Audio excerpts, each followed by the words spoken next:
All right, thank you. Hello. I don't know if you can hear me well with this, but I'm going to get started here. I want to thank everybody for coming.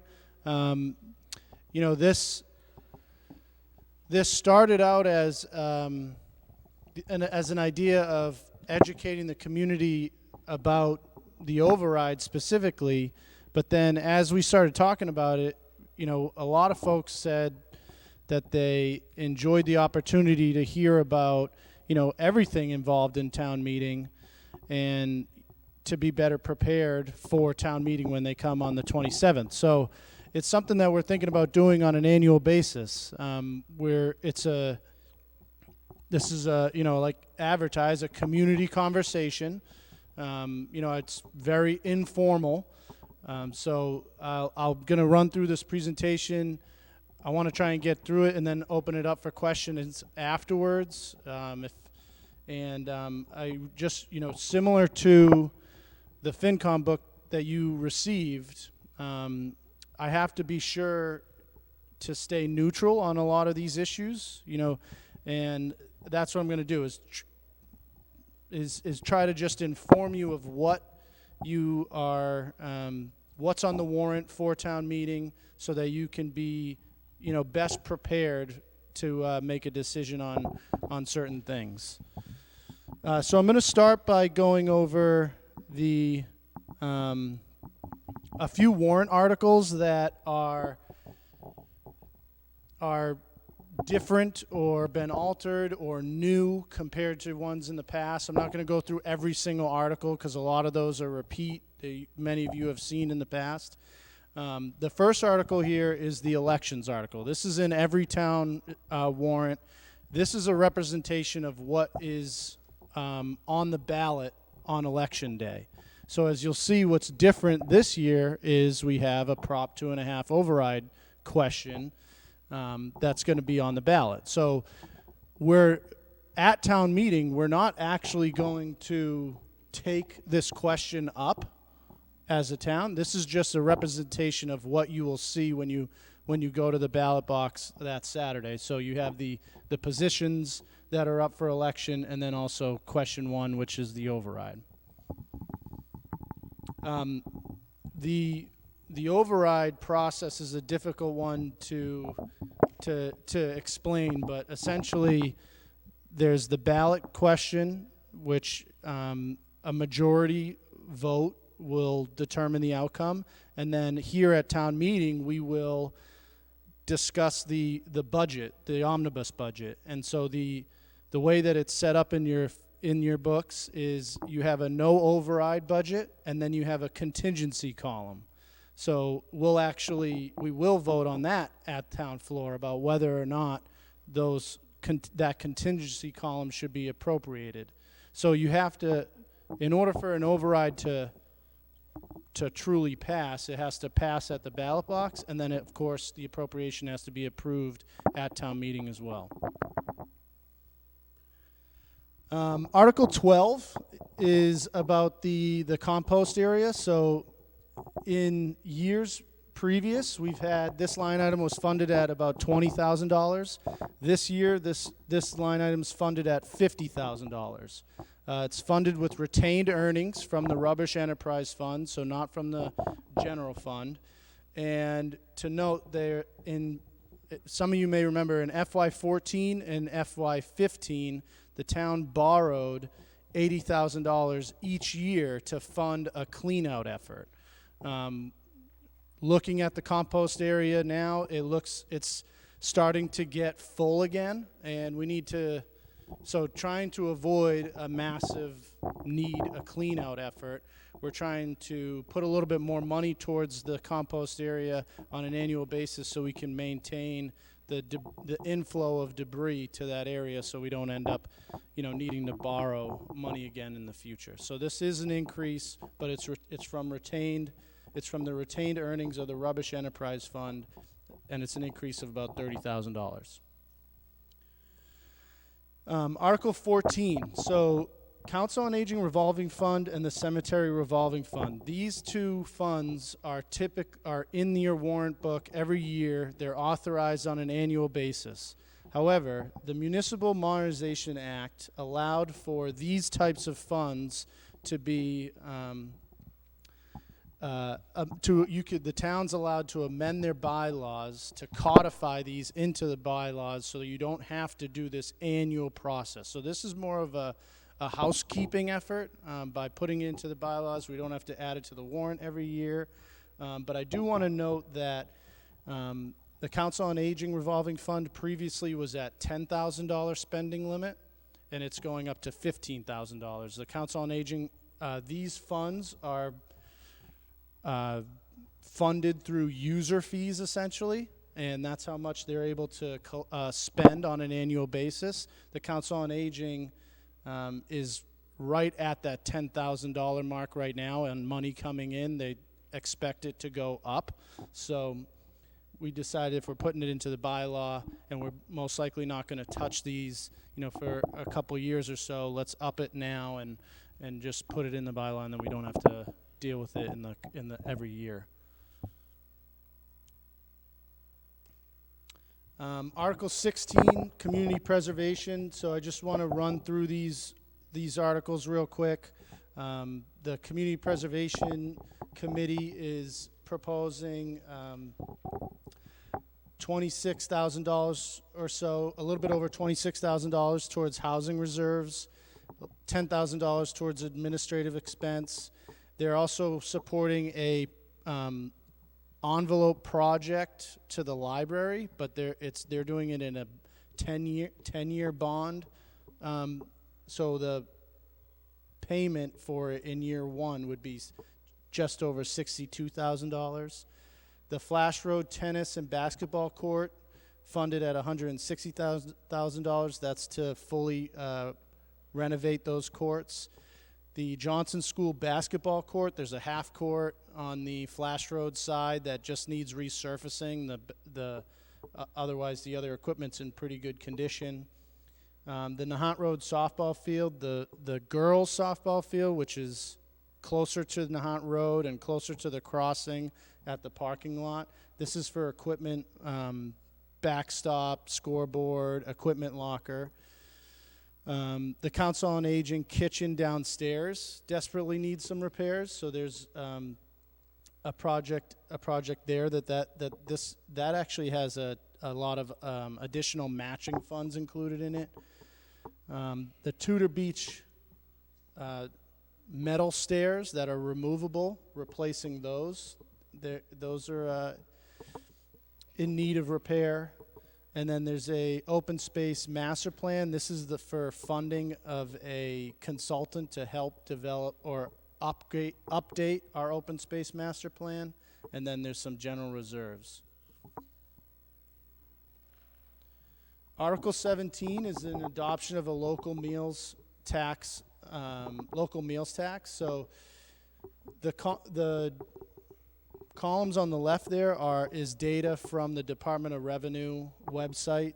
It talks about, so in 2009, municipalities since 2009, municipalities had the option to adopt a local meals tax option. We estimate, based on the numbers that are available on the Department of Revenue website, that the town would have received about $500,000 if we had implemented it back in 2009. The last 3-year average is about $49,000. So we assume if this were to pass, it would bring somewhere between $40,000 and $60,000 on an annual basis. Currently, your sales tax rate is 6.25%. The local meals tax option is 0.75%. So if it were passed, it would up that to 7% total. 74% of Essex County communities have implemented this option. Of the 34 Essex County communities, 25 have adopted it, 9 have not. Neighboring communities that have adopted it are Lynn, Swampscott, Salem, Beverly, Peabody, Saugus, Winthrop, and Revere. And the way this works is the Commonwealth actually collects the tax revenue and then issues payments to the municipality on a quarterly basis. And lastly, this is one of 3 local tax options that municipalities have the option have an option to adopt that are non-resident based funding streams. The other two are a marijuana sales tax option and a hotel Airbnb tax option.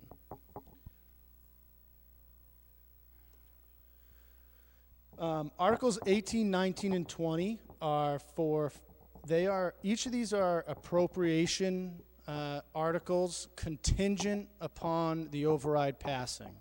So these OPEB, which is other post-employment benefits, stabilization, and storm damage, these amounts would only be appropriated if the override passes. So I wanted to just make sure that people understood that these three have that contingency language in there. Our current OPEB balance is $3,325.62, and our current stabilization fund current balance is just over $93,000. Other post-employment benefits are not required to be fully funded, but it is a financial liability for the town. Our liability is about $4 million over 30 years. Most towns don't have this fully funded, but if you don't fund it, if you're not putting money towards it, it looks negative on your bond rating. So in other words, if a bank knows that you have that liability and it's eventually coming and you're not putting any money towards it, it's a risk. So it looks negative on your bond rating. Also, stabilization is has that same liability to it, and an A plus, like financial advisors would say about 20% of your budget would be an all-star number to hit. We have about a $13 million budget, so that would be about $2.6 million. So obviously, that's rather high, and it's an ambitious goal that we should look for, but hard to fund, in a short period of time. So the Board of Selectmen, myself, and the Finance Committee this year, contingent upon the override, would put $100,000 towards stabilization, $25,000 towards OPEB. And I'll get more into this when I get into the budget, but just really wanted to highlight that these are three of the articles are contingent upon that override passing. Article 25 is the Green Community LED streetlight LED conversion. So this is a borrowing article we're still waiting on the final numbers. We'll have that at town meeting, but it's estimated to be about a $70,000 borrowing article. The cost of the project, which would be to purchase the streetlights and then convert them to LEDs, is estimated to be between $185,000 to $200,000 project. But that cost is offset by a $130,000 grant that we received this year from the Green Communities program. We have applied for just under $23,000 from the MAPC for a grant for this effort. Estimated about $22,000 in National Grid incentives. And so at the end, the net cost to the town is just under $10,000. And the projected savings on an annual basis is about $20,000 in maintenance, $17,000 in energy, so a total of $37,000 for the town. Utilities are our second highest expense as a community, so the Green Communities program allows us to invest in those projects that'll help us be more efficient, save money on our utilities, and be able to spend that money on more important things in town. So this is this is a borrowing article, which would be offset with additional, the payback of that borrowing would be offset, or of that project would be offset by 2 grants and some utility incentives. And this graph on the left shows, the other communities that have blue is ones that communities that the retrofit is in process or complete. Orange is interested in the program. green is already in the program, so there's a ton of other communities that are taking this on. Many of the other gray communities are municipal light plant communities like Marblehead, or haven't looked into the program yet.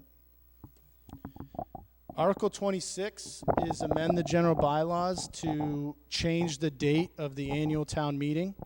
So this is an excerpt from the Division of Local Services from the Department of Revenue. They did a review of Nahant's financial operations in 2015 and recommended back then that we propose moving the town meeting date to late May or early June, and highlighted that because of our current town meeting and our current process, it adds an unnecessary burden onto the finance committee, the board of selectmen, the town administrator, and the timing is so short, and we sometimes we're lacking relevant information concerning state aid. So by pushing it to later in the calendar, which this would be 3 weeks later than we typically do here in Nahant, it gives us that additional opportunity or extra time to develop the budget with more accurate information. This does not change the election date. So election date would still be the last Saturday in April, where town meeting would happen 3 weeks later, if passed. Article 27 is the Wetlands Protection Bylaw. So this is to see if the town will vote to repeal the Wetlands Protection Bylaw that was adopted in August of last year. This type of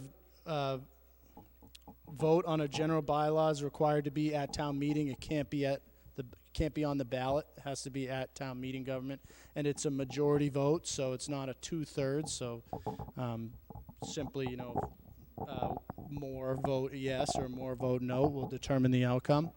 But the important part about this that I want to make clear to folks so that they understand is a yes vote, because the question is about whether to repeal it. A yes vote would be to repeal the bylaw. A no vote would be to keep it. So if you support the bylaw, you actually would vote no. And if you oppose the bylaw, you actually would vote yes. So it's a little tricky, but just want to make sure everybody understands that. Article 28 is a citizen's petition. So the citizen's petitions, we don't have the ability to review them or change them in any way. They are entered onto the warrant as written. This article talks about altering the town's bylaws by adding a sentence that would allow for dogs not on a leash on all town beaches between October 1st and April 30th. The current town policy is that only leash dogs are permitted on those town beaches between October 1st and April 30th. So a yes vote would amend the bylaw and allow for dogs to be off leash on the beaches in the shoulder seasons. A no vote would simply not amend the town bylaws at all. Yes. Yes. We should talk about that too, because when I was reviewing it, it says a vote to amend the town bylaws, and this is actually the police bylaws, so it might require an on-the-floor edit, but we'll make sure that our attorneys take a look at it so it's properly written. Article 29 is also a citizen's petition, which is to see if the town will require the town administrator and the board of selectmen to send a letter to the proper utility company requesting that no infrastructure for the 5G network be installed until the town has a discussion, so to be properly informed about the benefits and concerns with a 5G network, and then hold a vote on the issue. Again, citizens petition. This is another one that we're going to have our legal team take a look at. The FCC back in September of last year actually issued a ruling that really limits municipalities' ability to prohibit these types of this type of infrastructure from being installed in town. It tells us how we can charge. It tells us what our window of opportunity is to appeal any type of development in this area. But so we have to take a look at if we can actually, if we could actually even wait. I don't know if we can technically prohibit them based on a town vote. So, but it's a great point. It's bringing a hot topic to the forefront. It's something that we should have a discussion about, just so that the town, is aware of the issue and what our abilities are to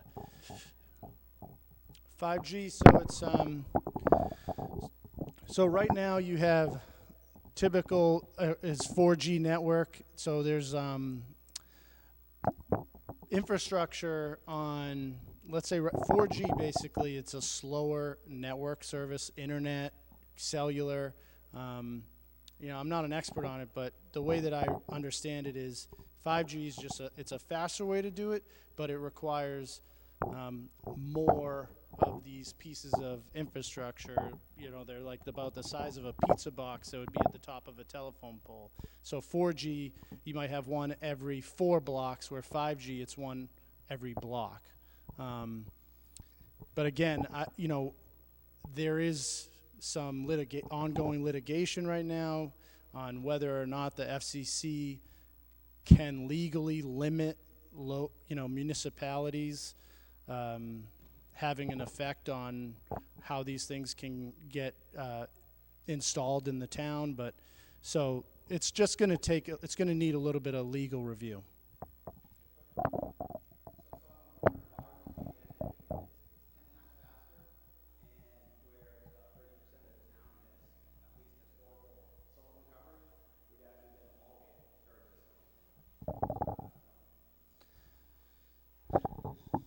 Yeah, again, so I can't, I'm not really speaking for or against, but I think that the idea of this citizens petition was to, the intent was almost like pump the brakes, let us talk about it, figure out what the pros and cons are, and have a vote as a town before we allow a utility to come and install these things in town.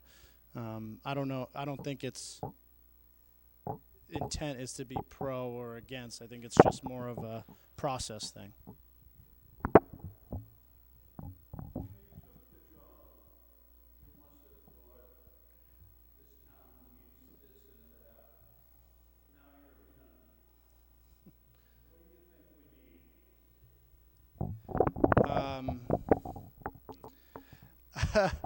I can't really, again, I have to be careful. I got to stay very neutral. I'd say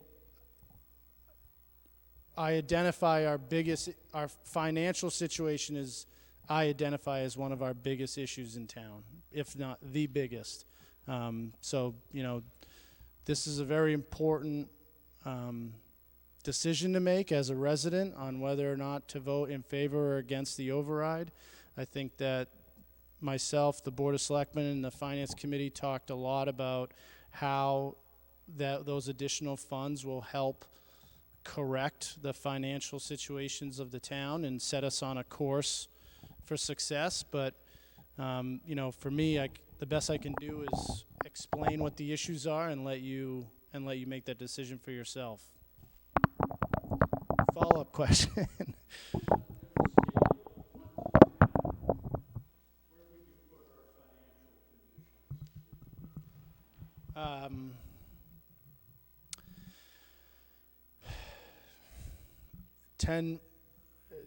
One being perfect and 10 being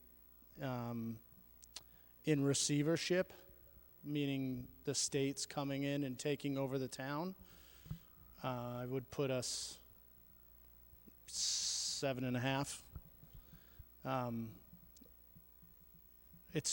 We're not a year away. We're not from that. But if we continue to finance the town the way that we have been and continue to borrow instead of be putting money in savings, and there's a lot of ifs there. If the market crashes, if our bond rating dips, we could be in, and the infrastructure needs that we have in town aren't going away. So there's a lot of ifs there. It depends on how much more life we get on that infrastructure. Last year you had a major sewer break on the Linway that cost the town an emergency borrowing of $1.2 million for a 3-day fix. Those are the things that really put you in a tough position, and that's what we're trying to avoid with this.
I think this issue is more about, if a utility comes in and says they're going to be installing 5G infrastructure in town, what is the town's recourse? Can we say no? It sounds like the FCC really limits our ability to say no. And we actually and they actually say, if it's if it's upgrading existing infrastructure, it's a 60-day window, or if it's installing on new poles, it's a 90-day window, and really just talks about how much we're able to charge for that stuff. So I don't know. That's why I want our attorneys to take a closer look at it. So at town meeting, they can make a short presentation on what our abilities are as a town. But I don't know if it's based on what I hear from other communities and what I've read, it's more, we might be limited on our options there, because a lot of communities, when 4G came out, a lot of communities put up roadblocks to getting that infrastructure developed across the country. And the federal government really wants the United States as a whole to lead the charge on 5G networks, and so the FCC is trying to limit municipalities putting up roadblocks from that getting developed. So, but I don't know. There's litigation involved. That's the most I know. I'd rather defer till then. All right. So the next part. Now I'm going to get into the budget portion of the talk. So follow up from your question. I see Nahant experiencing a structural deficit of about $1.2 million. We, as a town, are reliant on free cash to balance our budget, and I'll get into that a little bit more, but later in the presentation. But free cash is the way I like to explain it is like a Christmas bonus. It's something that you're supposed to be using on one-time expenses, towards savings like stabilization, paying down debt. You shouldn't be using it to fill the gap of your deficit, which the town has been doing on an annual basis for quite some time. Our capital projects are all, for the most part, are being funded by borrowing, because we don't have any money to fund those projects. So as we continue to borrow, our debt increases, and our bond rating becomes more in jeopardy, because we're using all our free cash to balance the budget, and we're not putting any money into savings or anything else. So but for the most part, to break it down most simply, is our expenditures exceed our revenues. So we're spending more money than we're bringing in. And the goal here is to fix that imbalance. So you can fix that imbalance by drastically cutting your expenses or drastically increasing your revenues or doing a little bit of both. The budget that's being proposed is option number 3 there, trying to find ways to cut our expenses, trying to find alternative sources of funding to pay for some of our expenses, and then bringing the revenues up a little bit as well. So what is a structural deficit? A government budget deficit occurs when a government spends more than it brings in. A structural deficit is when that's happening on an annual basis. What is free cash? Free cash is a revenue source that results in the calculation from July 1st of a community's remaining unrestricted funds of its operations from the previous fiscal year. So it's actually, the way that it works is we don't, it's last fiscal year, if we estimated lower revenues than we actually received, that those additional revenues that came in are in the form of free cash, or if we overestimated how much we were going to expend, the less expenses there is free cash. So that's where your calculation, it's really complicated, but that's the basis of it. But again, it's Division of Local Services, Department of Revenue say you should be spending that money on one-time expenses or savings or paying down debt. In FY19, we spent about $1 million to balance our budget. This year we have free cash. This year we have about $750,000 of free cash. So the money that we're not supposed to be using to balance the budget is decreasing. So even more of a reason why we shouldn't be relying on it. We expect next year for it to decrease again. So when we're looking at putting the budget together, we look at what our revenue projections are. This year, 12.1 million or so, and our expenditure projection is at 13.4, and that's everything from cost of services, paying down debt, things of that nature. So you have a deficit of 1.2 million. Then if we were to put our $740,000 of free cash towards that, we still have a shortage of about $500,000. So this is the problem that we're trying to alter.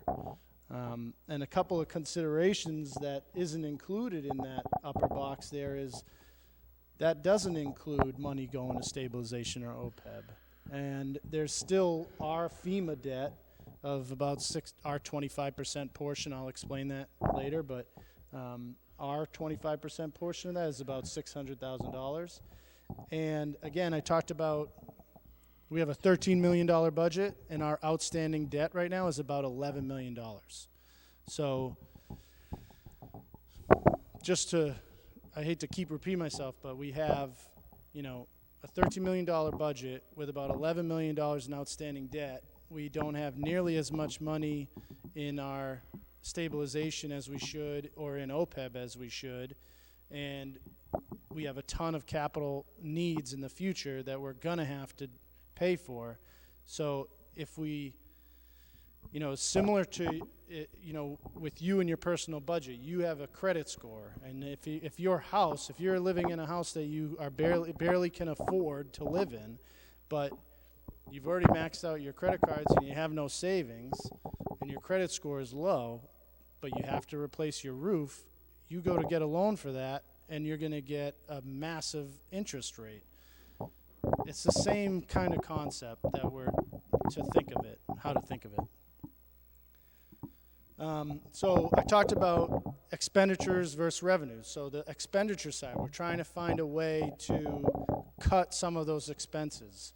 So every year they seem to grow on an annual basis. Again, our debt and our annual debt payments are growing on an annual basis. we can expect future debt, future needs. And the $1.2 million storm damage from March 2018, FEMA will reimburse us 75% of that, but we still owe 25% of it. So we estimate anywhere between $400,000 and $600,000 right now is our portion of that. And ways that we're trying to solve some of these expenses. We're looking at grants for alternative funding sources. So the Green Communities program, I talked about that earlier. We're now a green community. We got a $130,000 designation grant. We're using that towards a streetlight conversion project that's going to help save us utility costs.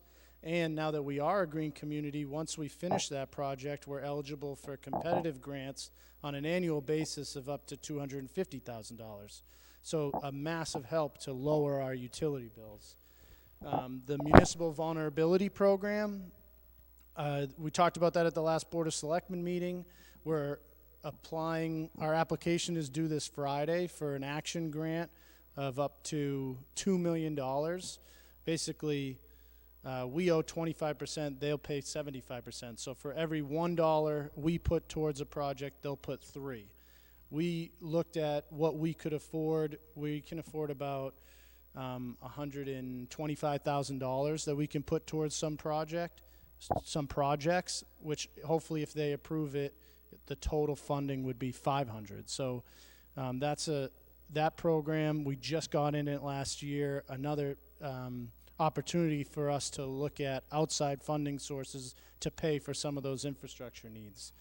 The Massachusetts Historical Commission, the library right next door here had the terrace on the outside broke and needs to be replaced. So the librarian actually applied for a grant with the Mass Historical Commission, was able to secure $74,000 towards that project instead of trying to borrow for it or using CPC money, going to an alternative source so that money can be freed up for other things.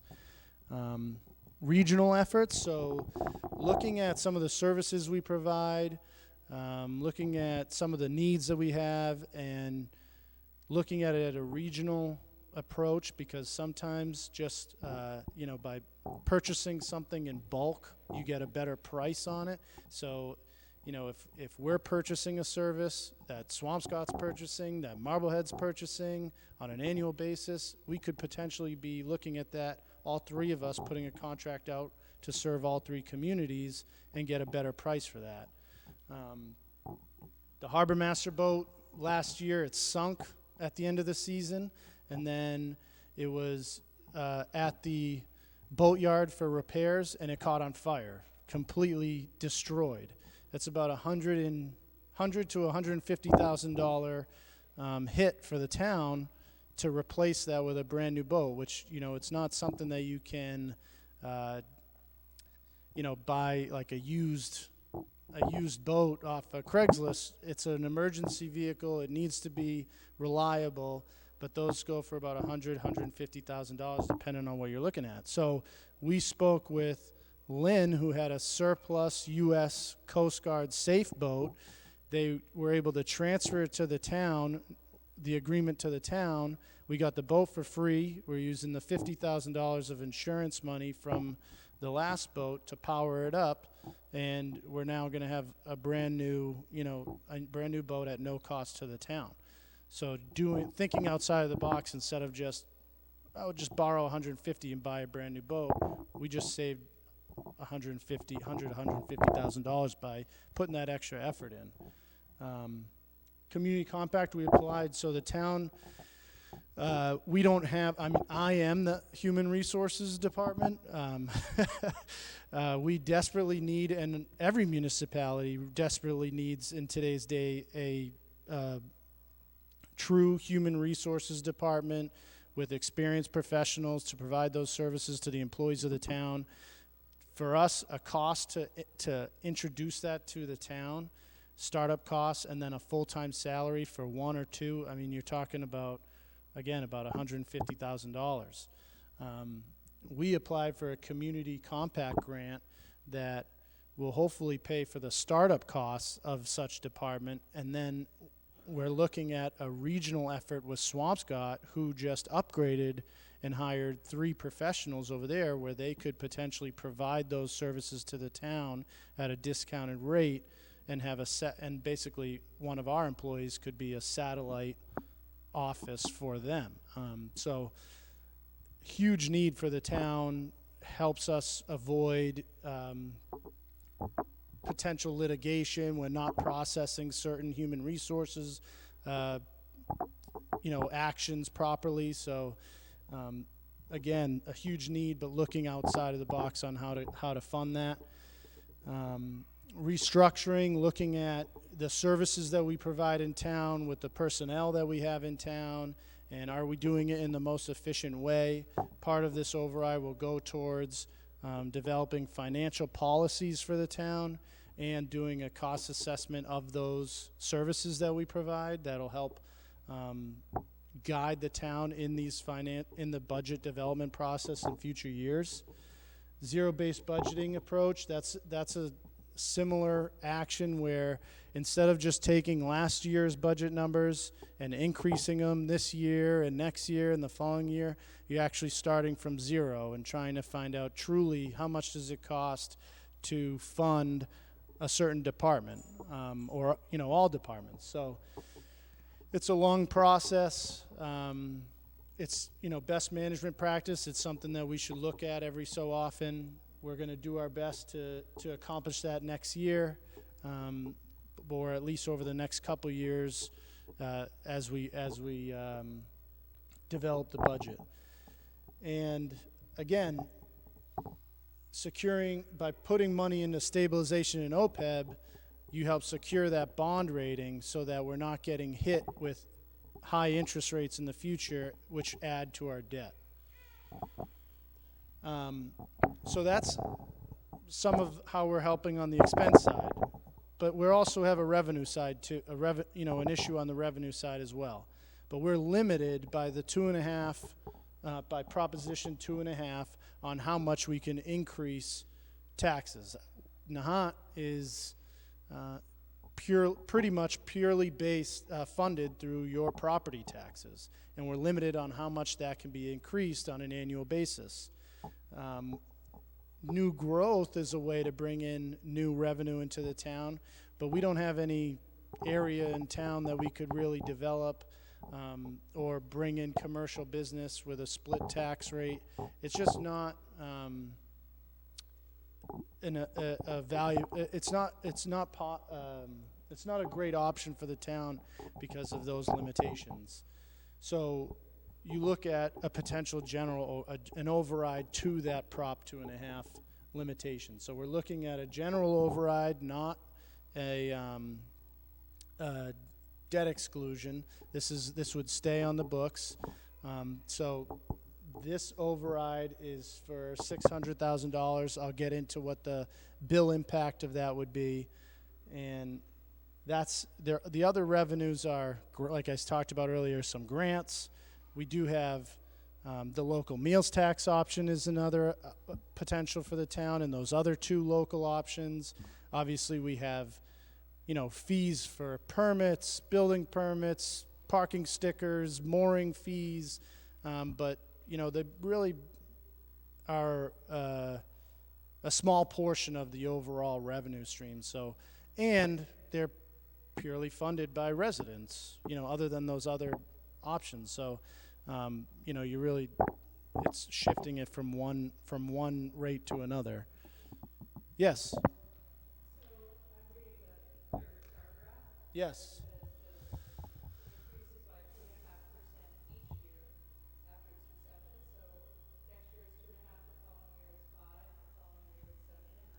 No. Each year you can increase your tax levy by 2.5%. You don't have to go a full 2.5%. It's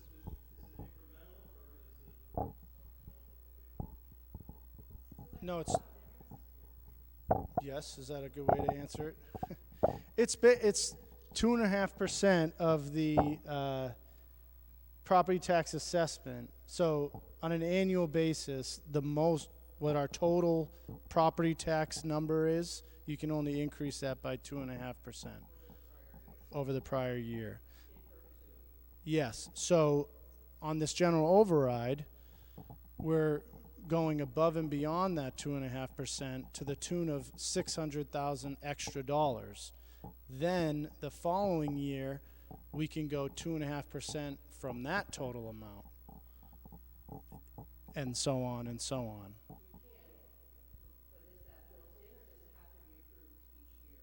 Has to be, it's each year. It's an annual process done through, I guess, no, the assess, that's your limit, that's your ceiling, that's how much you're allowed to go up to. But it's the assessor's department that actually determines what that tax levy is going to be, right?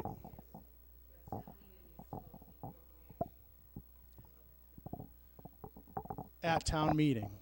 So, okay, so through the town meeting process, when you're voting on the appropriations of the upcoming fiscal year, is when you're approving that 2.5% increase, right? Is that the right way to say it? Debbie's the town accountant. She might be able to answer it better than I.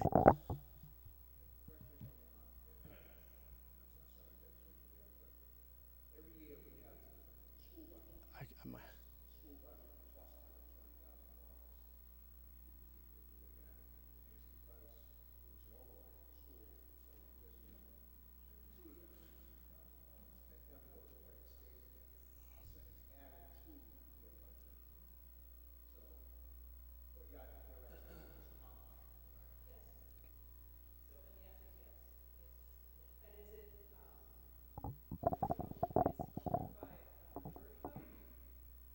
Yes.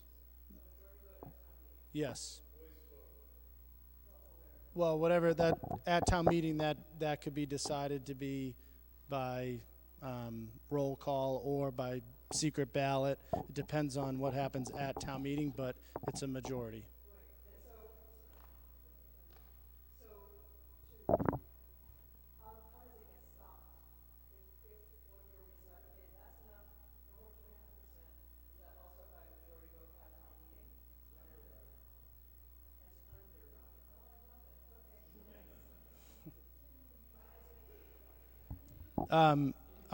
We actually are graced with the presence of Jerry Perry, former town administrator, interim town administrator, and Department of Revenue municipal finance expert. I don't know about the expert. I'll be very brief to help you answer the question because Tony asked me to come tonight. But on the override, the way the override works under Chapter 59 is you can only go up 2.5% of what is known as the tax levy. That's your residential, commercial, industrial, and personal property. Okay, you have like what 90%, something like. What is it?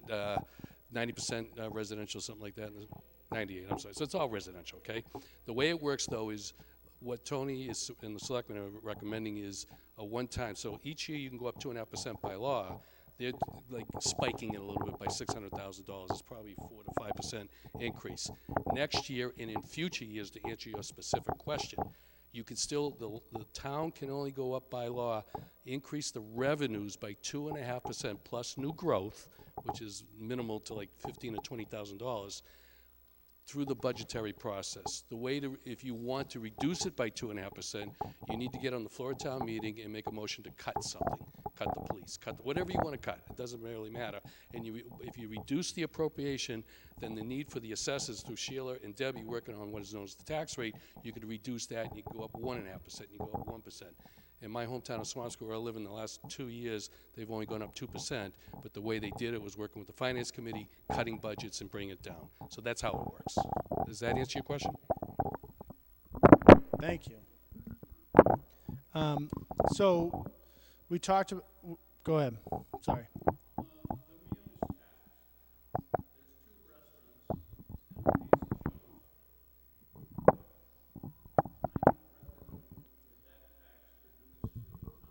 It's for all prepared foods, so inclusive of that would be the function halls in town, you know, when weddings or things of that nature, events like that, and they get catering, or if there's a kitchen that prepare food would also get taxed.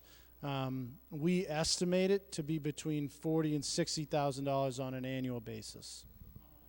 40 and 60,000 on an annual basis.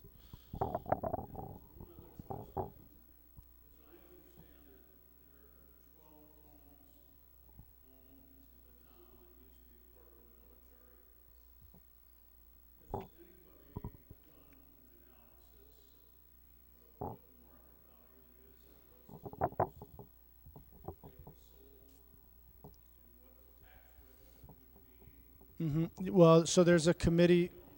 There's a committee established by town meeting in 2000.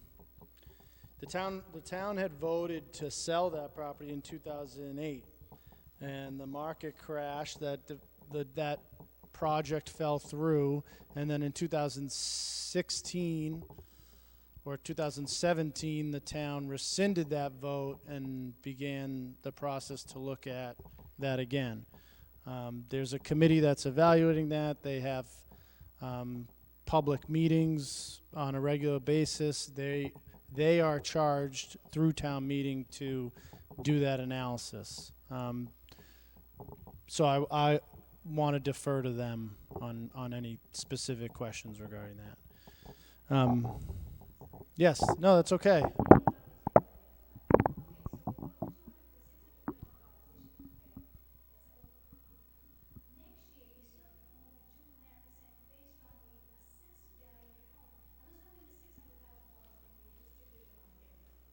It is.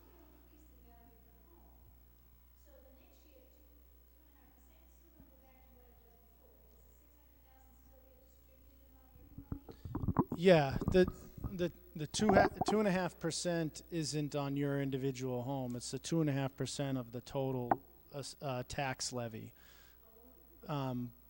Yeah, so the 600,000. I don't know what our total property tax. What's that? Right. So just for the sake of argument, if the entire tax levy for the town is $12 million, if this were to pass, it would be 12.6. Next year, we would have the ceiling would be 2.5% above the 12.6.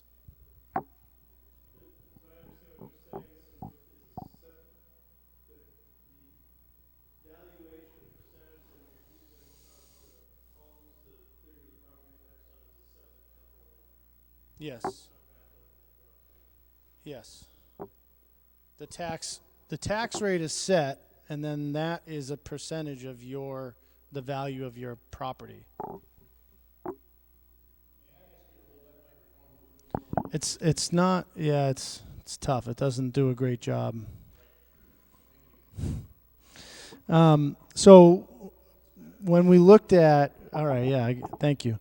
When we looked at the issue, like we talked about before, expenses exceeding revenue and trying to fix this imbalance, bringing down our expenses but increasing our revenues, we were cautious about what that increase in revenues, what that impact would be on the residents.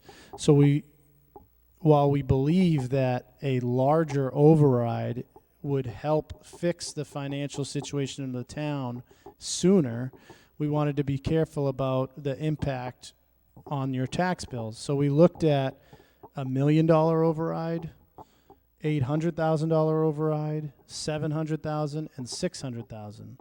$1 million override tax impact on an average house in town of about $650,000 would be an additional $718 in taxes. On the other end of the spectrum, which is what is being proposed to the town, a $600,000 override, the bill impact is for the average home of $650,000 value is $433.51. And of course, it's split between two tax bills, so it's about $216. This slide is to show that of the homes, so the average home value in town is $650,000, but because we're a coastal, because we're a coastal community, it's almost better to take a look at, waterfront versus non-waterfront homes. So there's 885 non-waterfront homes versus 248 waterfront homes. So for the average home value for non-waterfront homes is $550,000, $100,000 less. So that tax bill impact on the average home of 650,000 being about $430 is actually going to be less for most of the town, more for less of the town.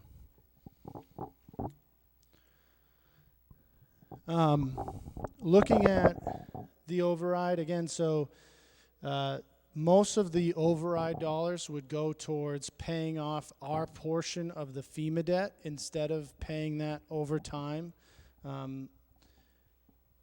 Then $100,000 towards stabilization, $25,000 towards OPEB, $23,000 towards schools. Again, I mentioned financial policies, and then about $30,000 towards salaries of all the other departments, which include, police, fire, town hall, library, council on aging. Last year, the employees of the town took a 1 year, 1% increase on their salaries in a contract. 1% is worth about $29,000. So in this budget, in the non-override column, you have a 1% increase to those employees' salaries. In the override column, it's an additional 1%, so a total of 2. So you're an additional $30,000 of that from that 600 would go towards that. The employees of this town work really hard above and beyond their responsibilities and their roles, especially as compared to other municipalities, in my opinion. Cost of living has gone up 2% 2 years ago, 2.25% this year. So it's something that a lot of folks mentioned when we were first embarking on this. Salaries is a tough thing to ask the residents of this town to vote in favor of an override when it includes money going towards salaries. But I just want to say again that the folks who work in this town go above and beyond their typical roles. If your trash doesn't get picked up and you call the police department, they'll come out and pick it up for you. That won't happen in another town. If you need help getting downstairs, the fire department will come and help you get down those stairs. I mean, those are things that the people in this town that care about this town do. And if we don't treat our employees properly, we risk losing those employees to other communities. And we're already seeing that in some departments where it's hard to be competitive with other communities, especially when trying to attract outside talent because it's so difficult to get to Nahant. So these are things that we were considering. This part on the right here is just to show you that in fiscal year 18, our total budget was $11.6 million. In fiscal year 19, it went up to 12.8. It was about a 10% increase. This year, from last year, the no override budget is a 0.15% increase, and the override budget is a 1.12. So again, showing that we're trying to fix this imbalance both on the expense side and on the revenue side, not just on the revenue side. Again, in the red here, all the way to the right, and I know it's hard to see because of the yellow of the screen, but this will be available online. This table is showing you, comparing you from previous years to current years and what the options are. So the first column is your FY18 actual expenses. The second column is what the FY19 budgeted for those departments. The third and fourth is the difference between the department budget and is the department budget, and then it's the no override versus the override. As you go to the right, these last two columns are the FY20 no override budget versus last year's FY19, and the FY20 override budget versus last year's FY19.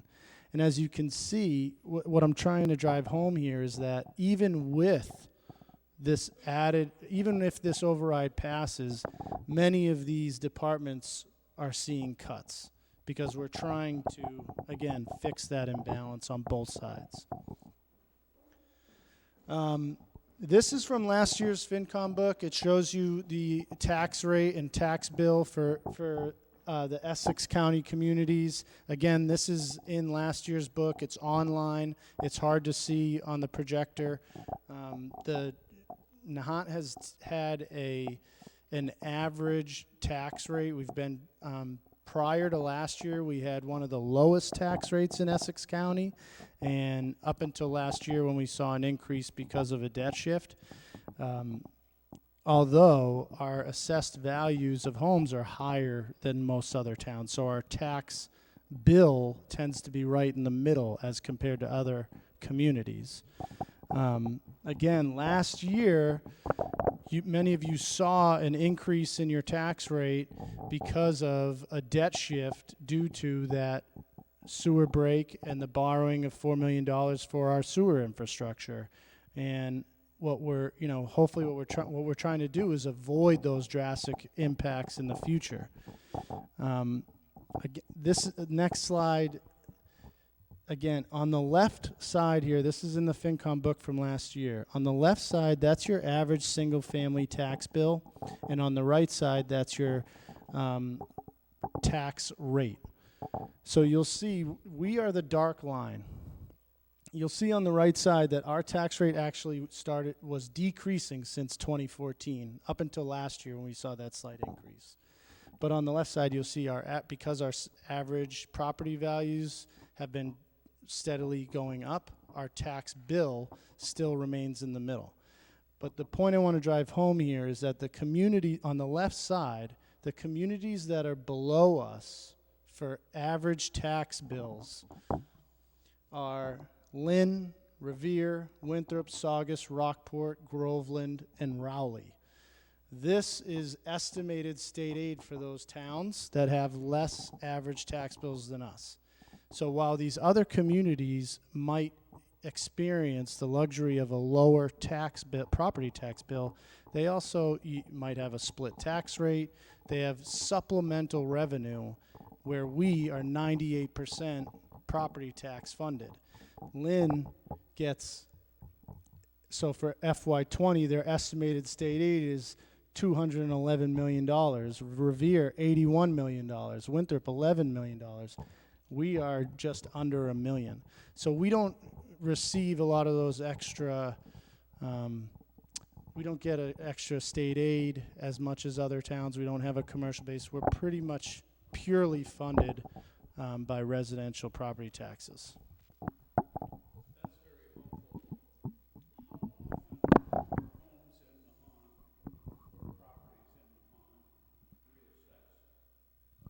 On an annual basis. Yeah, on an annual basis. The question was how often are homes assessed in Nahant? It's done on an annual basis.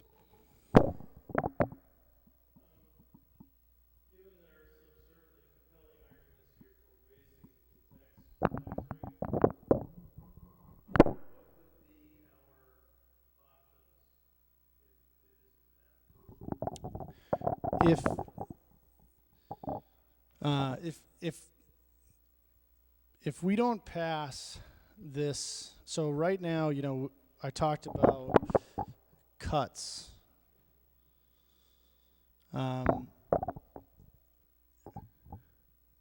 So FY20 department budget versus no override, we had about $500 extra $1,000 requested through the departments to properly fund the work that needs to be done in town, inclusive of all the, the debt payments that we have, and we have a shortfall, if you remember that opening slide, even after putting the free cash in of about $500,000. So what we're saying is, $600,000 override versus $500,000 versus worth of cuts this year. If it doesn't pass this year, with the projection of free cash decreasing another $200,000 or so, that deficit's going to grow. So now you're looking at potentially next year an ask of an $800,000 override versus $700,000 worth of cuts, depending on how much additional debt we take on and how those debt payments increase. But essentially, we have a structural deficit that it's either going to be drastically cut our expenses by cutting jobs, cutting services, or increasing revenues by even more in order to continue to provide those services.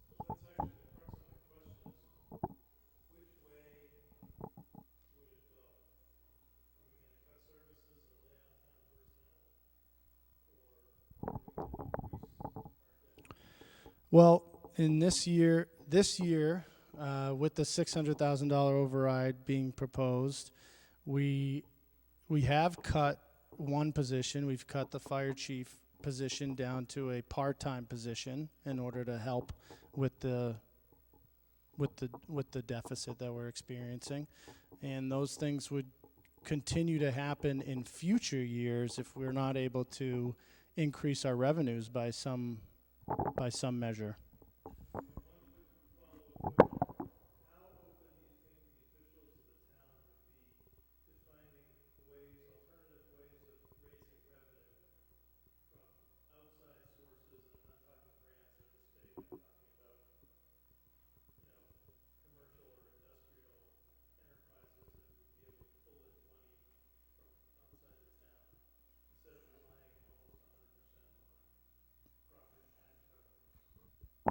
Well,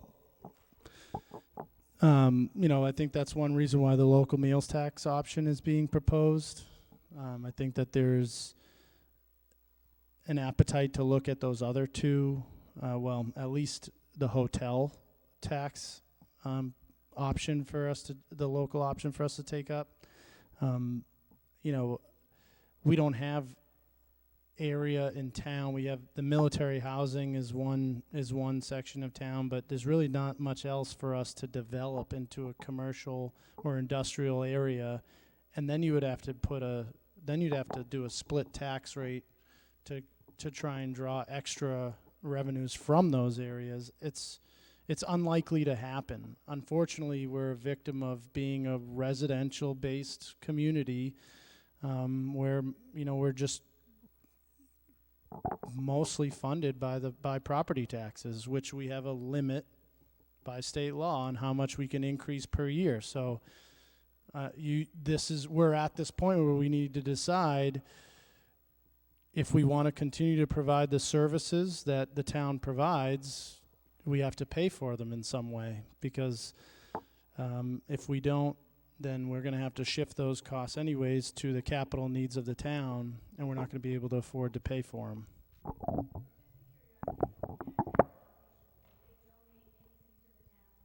I'm sorry, say that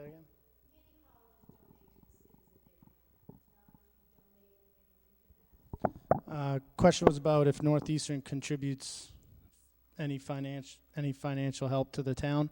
They currently they offer they put about $20,000 to the school, $25,000 to the school on an annual basis. They also offer 2 half scholarships to Nahant residents that attend Northeastern. But as far as budget, they provide $25,000 annually to the school budget right now.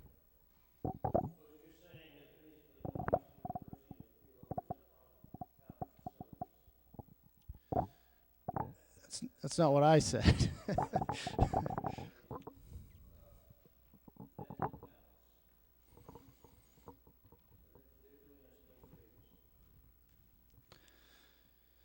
They're not, as a nonprofit, as an educational facility, they're not subject to paying property taxes.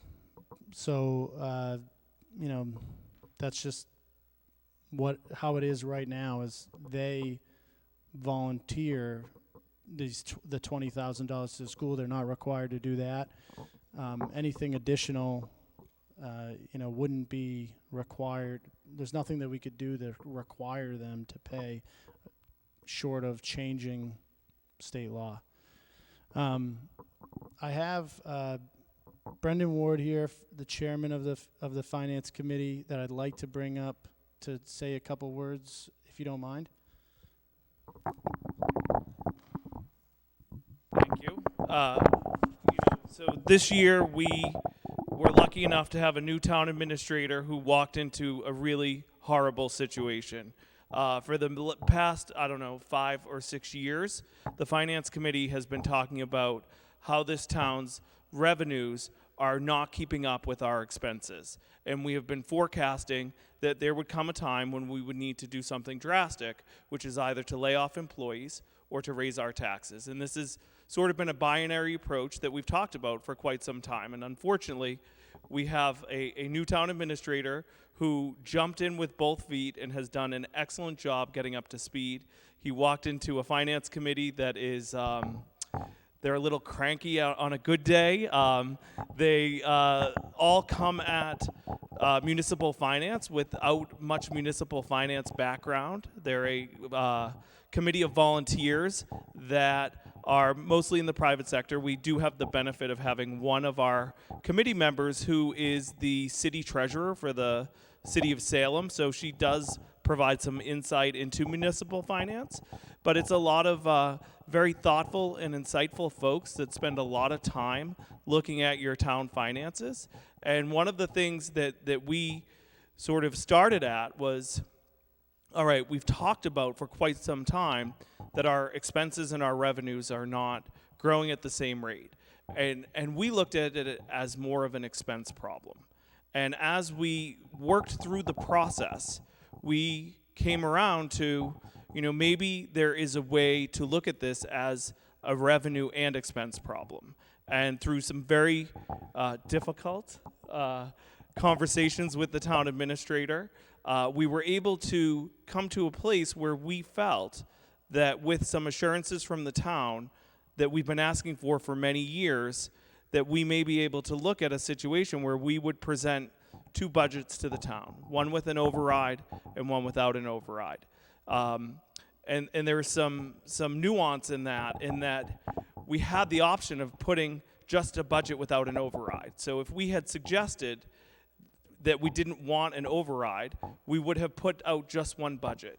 But I think the fact that there are two budgets, one encompassing an override and one without an override, shows that the Finance Committee was really taking seriously the recommendations from the town and the agreements that we were able to get from the town, which I'll go over in a minute, but that we were putting forward that our position is that we'd like to see an override go through to secure the financial stability of the town. And some of the things that we were able to talk about with the town at great length to get to this position, Tony roughly, or briefly went over, but in our letter we talk about. The first was that several years ago when we had another crisis in the town administrator's office, the Finance Committee said, let's bring in the Division of Local Services through the Department of Revenue to provide an audit of the town's financial practices and have them give us some best practices and how we can fix what's going on. And one of the first recommendations that they made was that we change the time of town meeting. And the Finance Committee has really advocated for that for many years. So one of the things that we were able to come to agreement with the town was that we would push this out and give the town more time to really calculate what the state aid will be, because as you know, the governor's budget has just gone forward. The legislature isn't done with developing their budget. Their budget is usually not done until the 1st of July.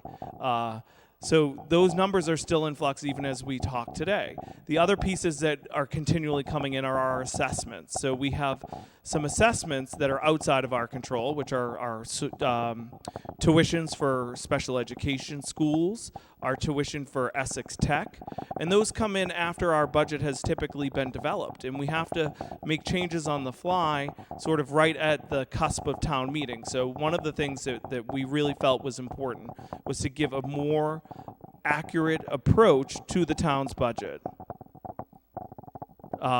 So one of the other things that we pushed for was that, we've heard a lot about our workforce, about the sort of aging demographic of our workforce, and knowing that OPEB unfunded liabilities were a big problem for this town. And what we've done is we've been lucky to be able to do this, but as we've had employees retire, we've had to sort of borrow from Peter to pay Paul in any given year to fund whatever we are required to pay in that given year, and also continue to pay in the insurance going forward. So we're able to finally fund some money into an OPEB stabilization fund, which is something that we put into place, I want to say 2 or 3 years ago, but we haven't really funded because we haven't had an ability to. Another thing that we fought, I would say, very hard for with the town is a commitment that moving forward that we would continue to fund a stabilization account. And as Tony touched on, having appropriate savings, and I believe the right number or the best practice number is about 10%. 20%. So about 2.6 million. We have $93,000. So in this first year, if the override were to pass, we are more than doubling our stabilization fund.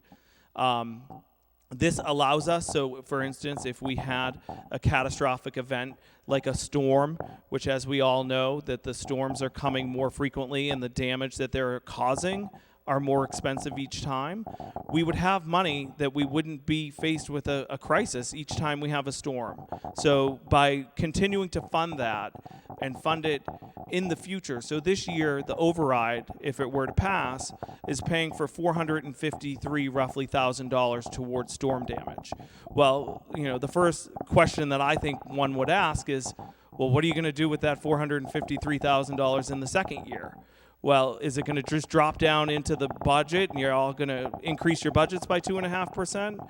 The Finance Committee was not interested in seeing that be the approach. So what we got was that we would come up with some number, and we didn't want to hamstring the town administrator in his first year on giving us a number, but a number that is significant, not a number that is insignificant. And through that, we would develop financial policies that would give us that number. But the Finance Committee is hoping that we see somewhere in the 50% range of that number going into a stabilization fund or capital plan, so that these programs that we're doing in the future, we can pay for and we don't have to borrow. So these are another thing that the town was willing to look at and talk to the Finance Committee about. Mike.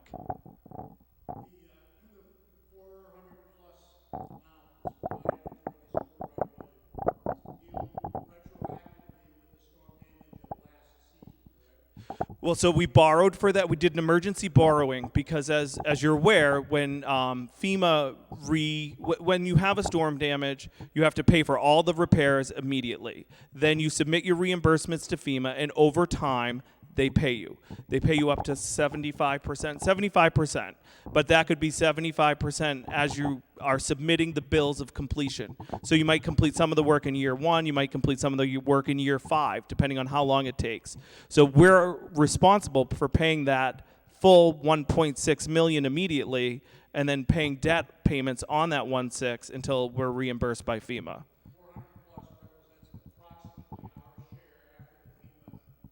Correct. Correct.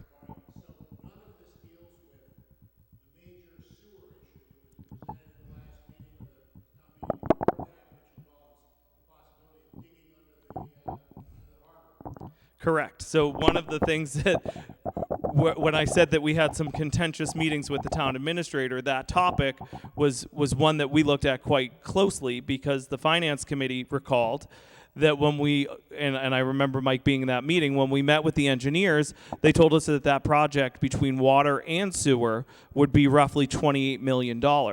And the first year, which was last year, we borrowed around $4 million. That's why everybody saw that debt shift on last year's tax bill. So that increase was from the borrowing on the sewer project.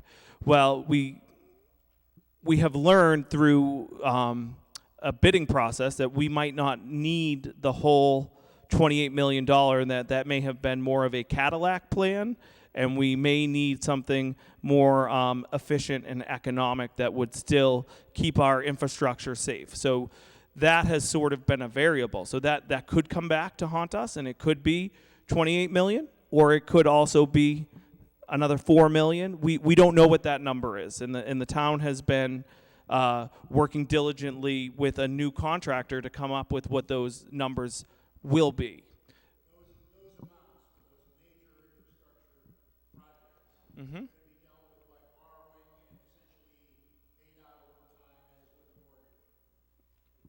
Potentially.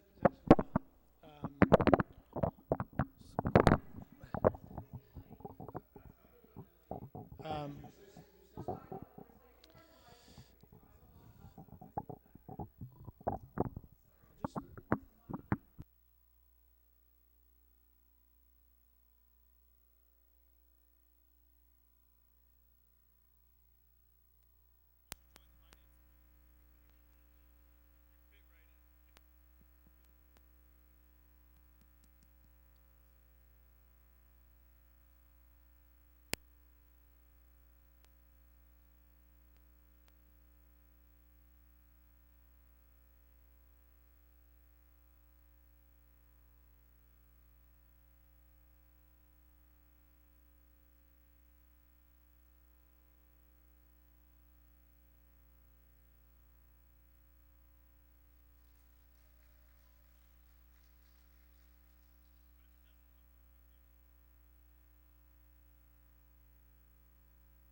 But maybe if we put it in here, it will be better. Is that better? Okay. But Mike, to answer your question, this year's override and the water and sewer issue are separate. And what Tony didn't point out, I think, is also very important, is that in the plan that we heard from the consultants when we did hear the plan, they had the initial assessment in like phase 4 of the plan, and Tony has moved that up to the first year so that we can get a real picture of what the status of the system is. So that was a good move by Tony and the new engineers that have been brought on. So if that answers your question, I'd like to go back to where I was.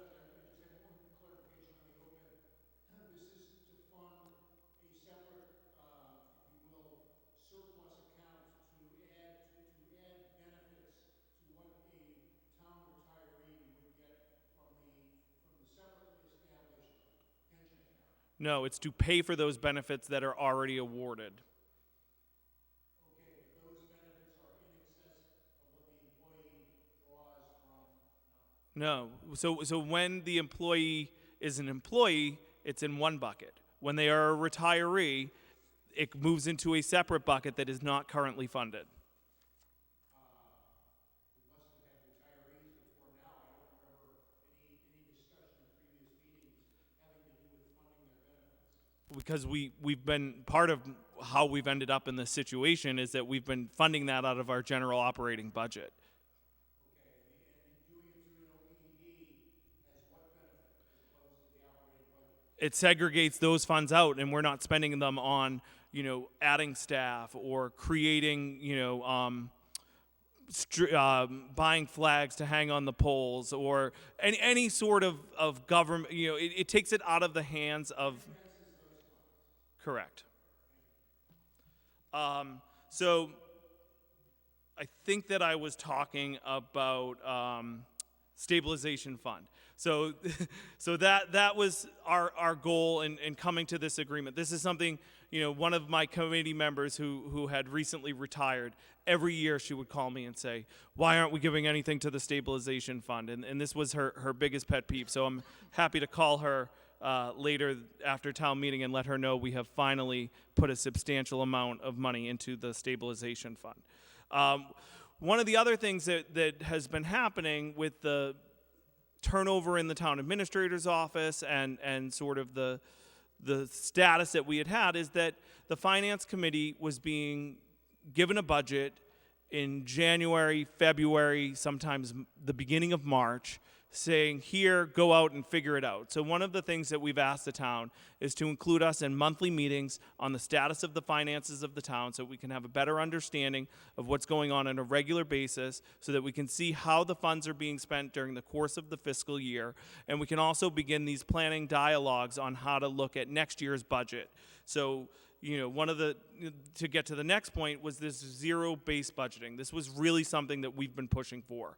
So our budget has been developed over the course of time. And what happens is you take last year's budget and you add whatever the budget memo says to last year's budget. So I think maybe this year it said 1%. Last year it said 2%. So the departments just add whatever that is to the budget, and that's usually what's awarded. So what we've asked for is to take a look at what the true cost of delivering the service is and create your budget as if you didn't have one. So that, a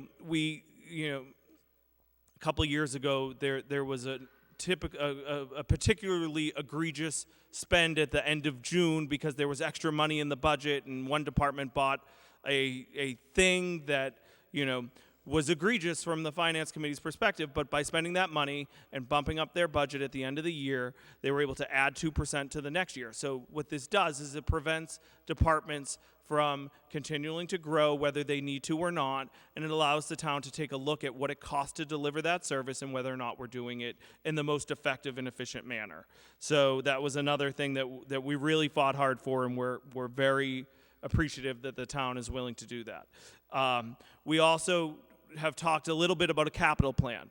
So we have a lot of capital needs in this town. We need, regular vehicles for our police department, our fire department. We have a lot of historic, beautiful old buildings that are falling apart from the inside. I'd be remiss at this point if I didn't commend Lynn Spencer and the Community Preservation Commission.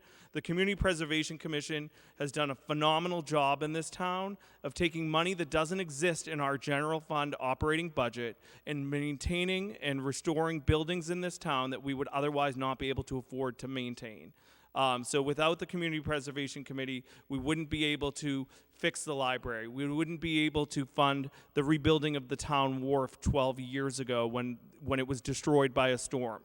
So, developing a capital plan that looks holistically at the entire town and that everybody is on the same page for, the Board of Selectmen, the Finance Committee, the Community Preservation Committee, the more we can get everybody on the same page about what this town needs and how we can all work together to get there, and whether we're looking at the right sources of funding for things. So sometimes there will be a project that nobody went to the Community Preservation Committee for that falls under the tenets of that act. There's a statute that lays out what you can spend money on out of the Community Preservation Fund. And sometimes, the pieces of the organization aren't talking to each other. And we end up sometimes spending in ways that we shouldn't, and we're not planning in a way that we really should be. And a couple of years ago, when the Community Preservation came to us, they were coming with a lot of ad hoc projects because of the way their committee is structured under the statute. And we had a long, difficult conversation with them as well, and we said, we'd really like to see a comprehensive plan and know that you're not just approving every project that comes in, and that there is some logic behind how we're doing this, and we understand what's in the pipeline, and we understand what the resources are that are available. And by having all of this combined onto one plan that Tony can administer, that the Board of Selectmen, that the Community Preservation Committee, and that the Finance Committee can look at and understand how to fund, the town will be in a much better position. We'll be able to use that stabilization fund or other sorts of capital planning to pay for those things. That's an appropriate use of free cash as well. So if we have an identified capital plan, we will know how to spend our money, which is something that we're very appreciative. And then the last thing is a study of what it costs to deliver our services in this town, so that if we ever have to come back to you and ask for another override, we can lay out exactly what it costs to deliver the services. And at that point, you as the taxpayers can make a choice. I'd rather have service X that cost X amount of dollars, or I'd rather pay an increase in my taxes. But right now, we don't have that data. We cannot provide you with an analysis of having a cemetery department, having a DPW, having a dump, having a HR department. These things, we don't understand the true cost of what that costs us to deliver those services. So by developing the financial policies and taking a very hard look at what the true cost of service delivery is, if we ever have to come back, we can actually produce the data. So that was another, as I started this out, we have a bunch of private sector people on this committee that are very data driven, and this has been something that we've really been looking for. So, it seems like a very small piece, but it's something that we think will be instrumental in helping Tony and the town move forward with this. So I probably went on a little longer than you anticipated, but thank you. Thank you to And I think that I would also be remiss if I didn't point out Deb Waters, who is the town's accountant, and especially with Tony being his first year, Deb has pretty much, for years been running the budget and training Tony and helping Tony with the help of a lot of people in this room. But Deb, goes out of her way to help all of us in the financial piece of this town understand how it's run, and we wouldn't be able to do it without her.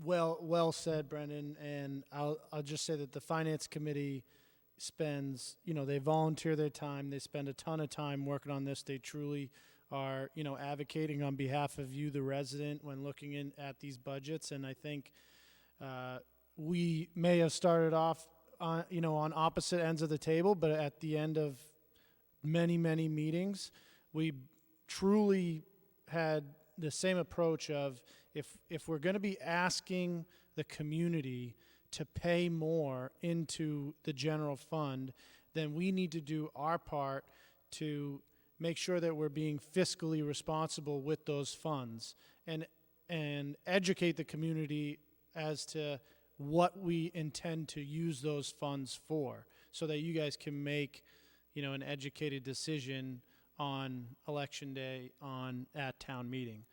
I'll just highlight again that, we're trying to solve this problem by both being fiscally responsible on the expense side, but also bring in some additional revenues, and then use those funds to put towards, fiscally responsible actions like funding a capital plan to avoid additional future borrowings when, we already have $11 million in outstanding debt. We want to try to avoid growing that debt more and more. I also Selectman member Enzo Barilla's here. Want to thank him for coming as well and all of his support. And of course, Deb, our town accountant, has spent countless hours working on this and helping myself and the FinCom put this together. Also here is former town administrator Jerry Perry, who might be able, is deemed, in my opinion, an expert in municipal finance, might be able to say a couple quick words just about what we talked about here. Please. I underscore the word quick. I know you want to go home. Thank you, everybody. Tony took about 3/4 of my presentation, so that's fine. So I will be brief. Enzo called me last winter, and asked if I'd come over as your interim town administrator, and so I did that for about 5 or 6 months, and it was nothing but a pleasure to do that. For those of you who don't know me, I grew up in this town. I always joke that the people from Lowlands are the smart people. That's where Tony and I grew up, but I came here, quite frankly, with over 40 years of municipal financial experience. I'm the guy who was the deputy commissioner and the director of accounts for the Division of Local Services that Tony talked about, so I really have spent an incredible amount of experience dealing with cities and towns with a lot of trouble. I was the guy who would call up the mayor and tell the mayor of Springfield we were taking them over. I was the guy who would call up the city of Lawrence, said you had a $24 million deficit, we're taking you over, and there were other communities. So I've had a lot of experience on the state side dealing with municipalities that get in trouble. When I came here and Enzo asked me to come, and I said I would, I spent a week or two looking at the finances, and within 2 to 3 weeks last year, I knew right away you were in trouble. We should have done this last year. And I had a real problem with it. Brendan Wood will tell you, he was one of my first phone calls after I spent some time looking at the budget stuff, and we met at Dunkin' Donuts last March, right? And the first words out of my mouth were, you need an override, right? True story, we talked about it. So I knew back then, and one of my concerns was when I got here in mid-March of last year, it was too late. I couldn't turn, it was like trying to turn the Titanic around to try to educate everybody as to the needs and the problems of this community, and I knew it was going to take a year. It was going to be the new town administrator who, quite frankly, if I may opinion, I think you guys are lucky to have this young man. He's doing a great job for you people. Yes. That's going to cost you lunch. In any event, if Enzo remembers, if some of you recall, my very first meeting sitting right over there when they appointed me that night, and they asked me to speak when my turn comes, you may recall, it was in the item, I said, you have a revenue problem here, you don't have an expenditure problem. And I've articulated that to Brendan as well. And a lot of people go, what are you talking about? And I decided strategically when I was here last year that I would spend a lot of my time among a host of other challenges we had to trying to get the message out that you had a revenue problem. And what do I mean by that? Debbie Waters, the first day she came in, says, other than why are you doing this, you're out of your mind, she said to me, I've been telling this over and over for years, no one's listening to me. And she was right. Go back and read her oral written reports in the town budgets. She's been talking about this for many years here. Why do you have a revenue problem? Very quickly. Tony talked about most of this. It's 98% residential. You can only go up 2.5%. You can't keep up the pace of things like pensions, health cares, and all the other stuff. It's impossible to do. You're going to get in trouble. And the fact that you can only go up 2.5% each and every year is a major impediment. The state aid since 1993 has shrunk and shrunk and shrunk in real dollars. Tony showed you the data on that. You're not getting it. You're not really. The state aid is a nothing issue here, quite frankly, and it's not helping you whatsoever. It's people like Lynn with a $320 million budget that gets $211 million of the budget. City of Lawrence gets 100% of their education paid for by the state. You're in a socioeconomic community. They're not going to give you a lot. It's never going to happen. No matter how much you want it, it's just not going to happen. You have to do this for yourselves here. Why do I believe it's a revenue problem versus an expenditure problem? I slightly disagree with the chairman of the Finance Committee, and I'll tell you why. As I indicated, I grew up here, and I had the privilege before I went on. I started as a real young puppy as a police officer in this community back in 1977. That's 42 years ago. Let me briefly refresh. I don't know if anyone has this experience, but let me tell you a little bit about what was going on in the community in 1977. Back then, you had 10 full-time police officers. Today, you have 11. And that's because of the change of the schedule there. It used to be a 6-2 work schedule, which would be illegal under the labor laws today. Today, they have a 5-2 and 5-3. They needed one more cop. You are getting the same services from the police department as you got in 1977. The fire department had John Quinn as the fire chief, God bless his soul, and 8 full-time firefighters. Today, the town administrator with the finance committee is working to eliminate that position, as you all know, to cut costs, and you'll still have 8 firefighters. You have less call firefighters today than you had back then. One of the reasons is nobody wants the job. And working with the selectmen when I was here, we upped the pay for those guys for the first time in 25 years. So we're not spending a lot of money on the fire department, and you're also getting an ambulance service down there on top of it. It's not just the fire department. The public works, in my opinion, this is probably the biggest challenge the town faces with infrastructure. Back then, there were 15 full-time employees at DPW down there, guys like Ray Lagercio and Charlie Brett and all these people who some people may recall here. Today, you have 6 employees down there. All you're doing is cutting the grass, plowing the streets, raking your beaches, and doing the best you can. You're not addressing infrastructure issues. You don't have the resources there. They used to hire 20 kids back then. I was one of them, to work in the summertime, to do certain work here. Today we hire 5. So you don't have the resources. And one of the other challenges I faced when I was here, I tried really hard, as Enzo knows this, we tried to get an engineer in here. We had a young man from Quincy. I thought he was going to be on board. I brought him in here. I took him out to lunch. I brought him down to the garage with Enzo. I took him to Richie. I took him to tea.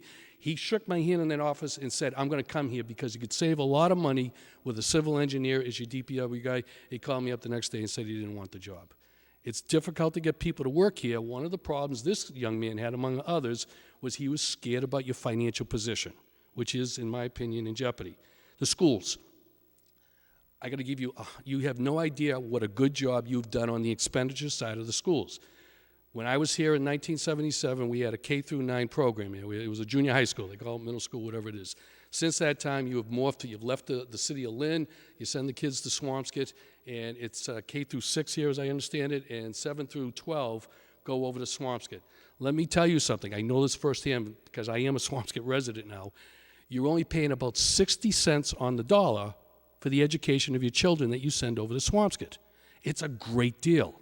Swampscott people aren't too happy about it, but you and Nahant should be really pleased with what you're doing. You're not paying for the turf football field over there. You're all getting these services, and you're paying a lot less for your education over there, and you should be proud of the work you've done from the expenditure side here. The town hall, it's a little bit different. There's a few more employees here. We never had a town administrator in 77. There's a few more employees that work with Debbie on the financial side there, but with the requirements of Proposition 2.5, there's a lot more work that goes into this stuff that was not there in 77 because we didn't have Prop 2.5 in 1977. You have a full-time town clerk versus a part-time person. You have 2 or 3 more employees. The library has the same number of employees that they had in 1977. We have a Council of Aging that is more robust today than we had back then. But the bottom line, when you look at the aggregate of the entire community, you have less employees today than you had in 1977. This town, with all due respect, and I don't say this in any, I grew up here. I love this community. That's why I came back to help here. It's a little mom and pop operation. That's really what it is. And it has actually shrunk from 42 years ago. It has not expanded. It is the revenues you're challenged with. You can only go up 2.5%, and it can't keep pace with the costs of running a full-time organization like the town of Nahant. Quickly speaking, I want to explain to you what will happen. There was some conversations of what happens if we don't do the override. I wish I could have been up here, but I will tell you what I've done in my experience with the State Department of Revenue, where I was involved in that study that Tony's talking about here. Mark Cullinan was working here as an interim, and I worked with him a little bit on it.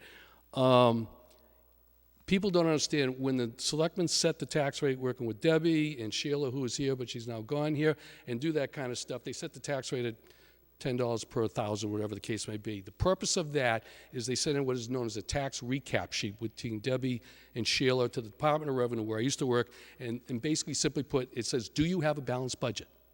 And the state reviews it, and we used to determine, it used to be under my signature, whether you in fact did have one. If you do not have a balanced budget, which is the challenge that Tony and Brendan's been talking about here, the state's going to not set your tax rate. What happens? What specifically happens, you cannot, and a lot of people don't know this, if you can't get a tax rate, you can't send out your tax bills. You can't send out your tax bills, the place shuts right down. There's no money. That's how the state comes in and overtakes cities and towns.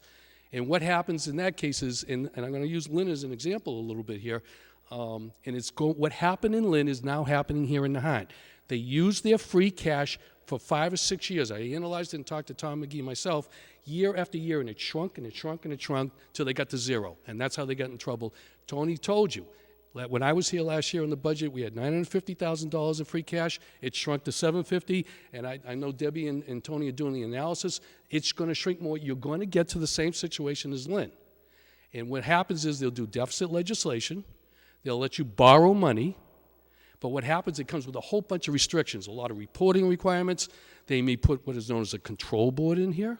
They won't put a receiver. That won't happen. I wouldn't worry about that. They may put an overseer. There's a whole host of areas. It depends upon the circumstances. But the bottom line to it be, someone's going to come in and start running the town. You're going to lose your ability to run the town. The finance committee will become irrelevant. The selectmen will be, they'll give liquor licenses, they'll cut ribbons, and they'll do things like that. You'll be amazed what a lousy situation it is to have the state come in and basically overtake you. You had an example of this way back when, a guy by the name of Woods was your town manager, and you ran into some troubles back then. It could be more onerous today. This is what happens if you don't take care of your financial situation. In closing, this is where I'm at. I told Brendan Ward last year in Dunkin' Donuts you need an override. I only wish I could have done it for you last year. I couldn't turn the Titanic around in 2 weeks because I got here in March. They had to go to the printer at the end of March here. I'm here as a guest. I am not an official anymore. I don't live in this community. I'm not on any campaign or anything like that. But I'm giving you now 40-plus years of experience of Massachusetts municipal finance. It is my strong professional opinion that this town needs to protect its fiduciary position, and I think you need an override. I really do. Whether you do it or not is totally up to you. It's my opinion the selectmen, the finance committee, and your town administrator have done their jobs. It's now your turn. You have to decide whether you want to do this or not. If you don't do it, don't worry about it. The state will do it for you eventually. So it's up to you whether you want to have the independence and take care of yourselves and do right by this town. I told you I grew up here. I have a real fondness for this community. Someone's got a house out there, let me know, because I'm trying to get back here with my wife. But the bottom line to it is you need to be independent. You need to take care of yourselves. You need to do the right thing financially for the community. And I think it's obvious with all the stuff you've heard here now from various people, you need to do the right thing and protect the financial interests of the town, because if you don't, your bond rating's going to drop and the state's going to intervene. Unfortunately, no. My bride, who's also a Nahant resident, is, and we're going to be in Ireland. So my apologies. I got to go back and check my ancestors a little bit. So I will not be there. But I did come tonight. I will tell you, I hope Tony doesn't mind me saying it. Tony, Enzo held a gun to or a wrench to my head, I think, when I left here and said, would you please help Tony out when he leaves? And I think he'll acknowledge I've been working with him a little bit on the sides, giving him on the technical sides of things. But I'm saying this tonight. The cameras, I guess, are on. People are getting at home. I'm doing the best I can. Yes, sir.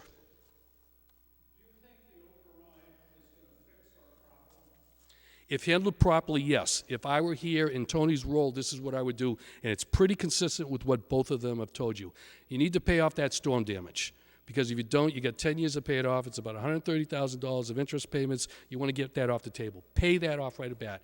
Next year, when Tony puts the budget, working with Brendan and Debbie and everything else here, it is my viewpoint, don't expand your services. That's what they're trying to tell you. I think they're right. You're not going to hire more cops or more teachers. Don't do that. They're trying to take that money and do two things. One, stop using free cash. I'm telling you, the free cash should be handled. You should spend no more than 45% of your free cash on an annualized basis for one-time expenditures like capital costs. You absolutely should not be using it for operational purposes. So you eliminate that. And two, you begin the process again on a capital improvement plan like Brendan and Tony have talked about. You've got to attack your infrastructure. You are in a lot of trouble with your infrastructure. We haven't had the right services here. It's not an indictment of the employees here. They just don't have the skill sets for the last 4 or 5 years, at least from what I can see, to handle some of this stuff here. You've got to attack this stuff. And if it wasn't a wake-up call a couple of years ago when that pipe broke on the Linway, I don't know what else I can tell you here. I've had people come up here when I was working here wanting me to build seawalls, and I kind of laughed at them. I go, you find the money, I'll build you the seawall. I never saw them again. I'm telling you, you have some financial challenges. You can correct it as a community. It's really up to all of you whether you want to do so. Just to add to that, it's not going to happen overnight. No. Yeah, I'm done. Thank you very much. I'll be more than happy to hang around. Thank you. I was just going to add on to what Jerry was saying is that this $600,000 override is not going to fix our core financial issues overnight. A much larger override might be able to do that for us in a shorter period of time, but that, again, we tried to think about the bill impact to the residents in town. So it's a slower approach, but if handled correctly, it puts us on a path for success. Any other questions?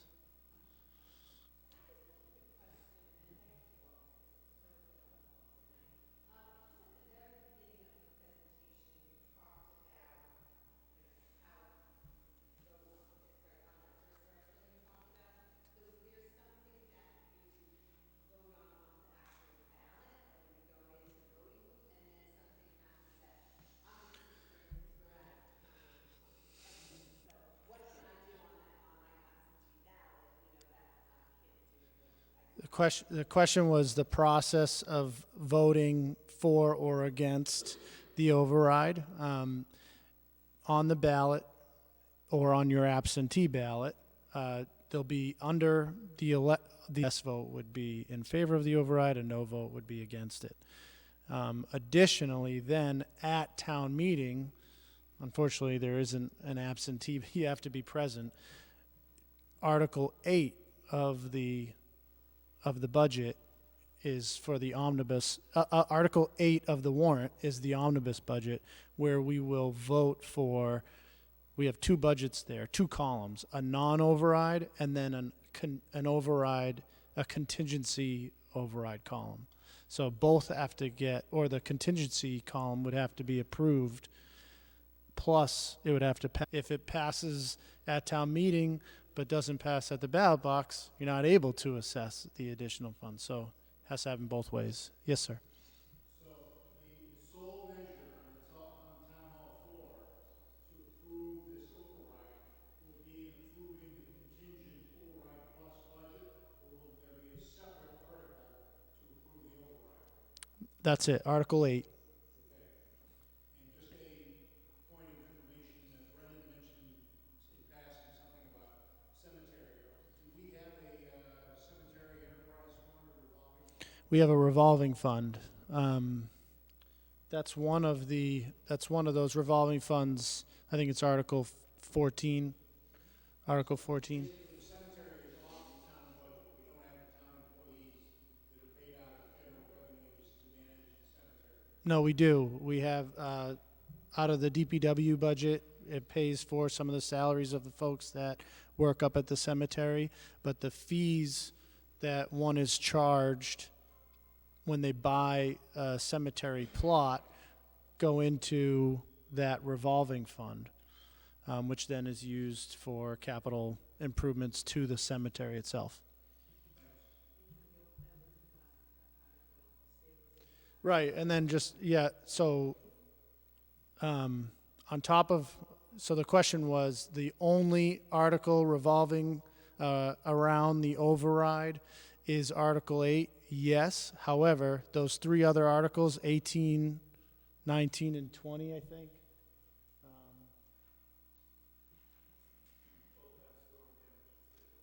Yep, Article 18, 19, and 20 as well. So those articles will have to pass at town meeting. And then if it passes at the ballot, they'll be funded. So those are contingent upon the passage of the override. The override articles require a supermajority or ordinary majority. Ordinary, simple majority. And the ballot vote is all on Saturday, none of this Monday voting that we've done in the past? Correct. Okay, thank you. Yes. I actually have a question about Article 14. Yep. I read this and found it very sort of vaguely worded, and therefore it could be interpreted, I thought, as referring specifically to the Council on Aging and Cemetery Revolving Fund. However, it was so vaguely worded that it could refer to anything, and then it also mentioned fringe benefits. So it seemed like it was referring to fringe benefits of employees, but there was no specificity to it at all. So I'm just saying, I think this should be a little more specifically worded, because if I read it one way, it was saying that there's going to be a revolving fund so that employees can take as much fringe benefits out of it as they want. If I read it another way, it looked like it might pertain only to the Council on Aging revolving fund and cemetery revolving fund. Well, I'll say this. It's the same exact language that's been on the warrant each year that's authorized on an annual basis. This article is different in the sense that the Council on Aging spending limit went up 5,000, and because of the Municipal Modernization Act, we're allowed to put those in our bylaws instead of having to authorize them each year on an annual basis. So the language that you're referring to, I have to get back to you and look a little bit closer to it to answer your question specifically. But those are the main differences compared to previous town meetings. So it is intended for those two specific purposes. Yes.